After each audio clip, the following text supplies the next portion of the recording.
de la culture d'Yverdon-les-Bains. Mais je voulais vous dire en 2 mots le déroulement parce que je sais que certains d'entre vous sont assez pressés. Donc nous allons chacun dire un petit mot rapide.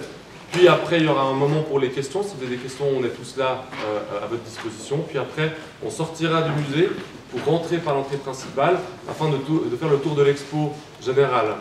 Et puis, on le fera assez rapidement, c'est-à-dire qu'on traversera tous les espaces, disons, sans s'arrêter trop longuement. Mais après, on est à votre disposition pour ceux qui ont un peu plus de temps et qui auraient des questions spécifiques à nous poser. Donc, Nathalie, je te cède la parole. Oui, merci Marc. Bonjour mesdames, bonjour messieurs. Je suis ravie d'être là aujourd'hui pour la présentation de ce vernissage historique, on peut le dire. J'ai le grand plaisir de vous saluer au nom de la municipalité d'Yverdon-les-Bains et d'accueillir, je profite officiellement, Alexis Briclot. Les collections de la Maison d'Ailleurs appartiennent à la ville d'Yverdon et elles vont enfin pouvoir être montrées au public, accessible au grand public à travers cette exposition permanente qui est moderne, évolutive, interactive et, il faut le dire aussi, unique au monde.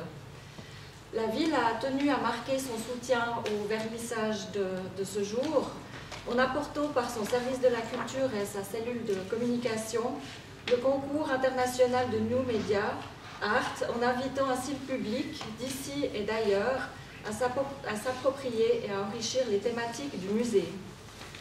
La municipalité félicite la direction de la Maison d'Ailleurs et toute son équipe pour la qualité du travail fourni ces 2 dernières années à la préparation de l'exposition, déjà la précédente Playtime, qui a marqué aussi, et pour l'immense travail accompli dans la préparation de cette nouvelle exposition permanente, dont le budget et les délais de travaux ont été remarquablement respectés.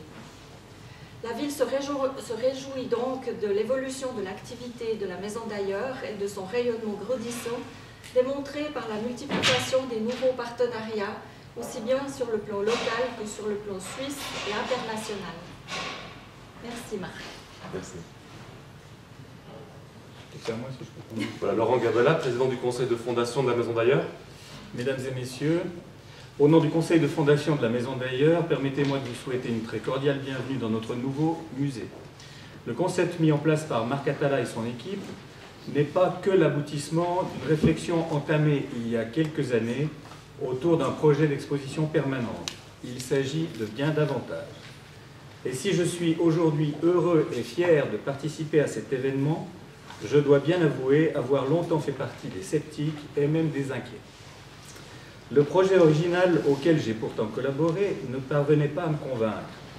Il me semblait risqué d'amputer l'espace réservé aux expositions temporaires, d'une part si importante pour la consacrer à l'exposition permanente d'une portion congrue de nos énormes fonds. Je craignais que l'inventivité, l'impermanence qui faisait le succès de ce lieu ne se tarissent en se figeant. Aussi passionnante soit-elle, une exposition permanente allait-elle vraiment être aussi attractive sur la longueur que 2 ou 3 temporaires lents?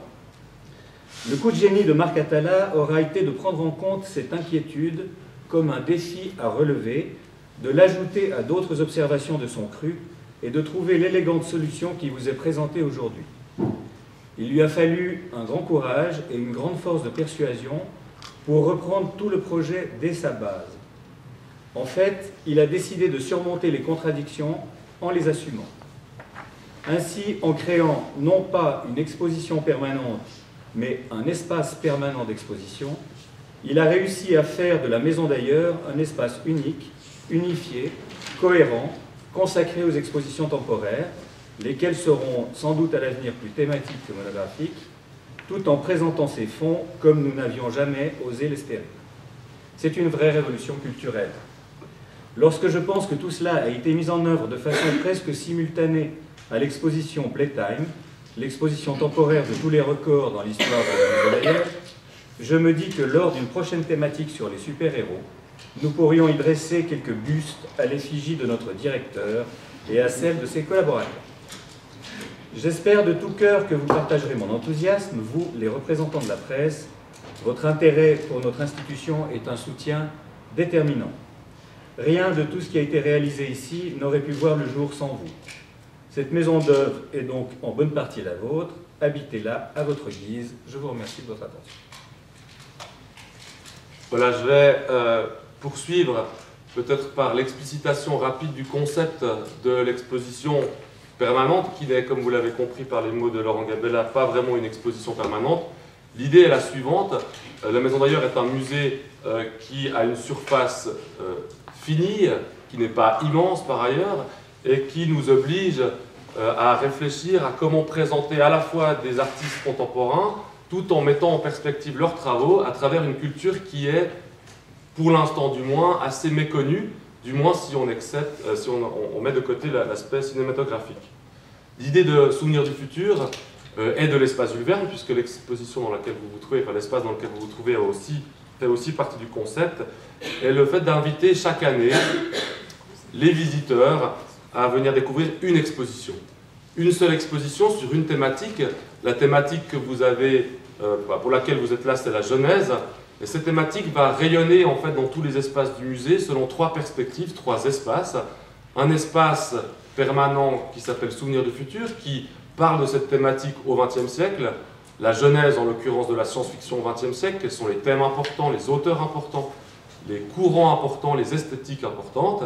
Puis ensuite, lorsqu'on montera dans le musée, on arrive à un artiste contemporain, donc du XXIe siècle, ici Alexis Briclot, qui finalement s'inscrit dans une tradition par ses influences, ses connaissances, ses intérêts, voire même des fois par une envie de travailler des choses qui ont déjà existé.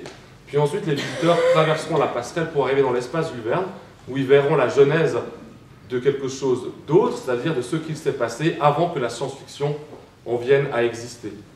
En l'occurrence, ce concept d'exposition nous permet à chaque nouvelle exposition temporaire de changer l'intégralité des documents du musée.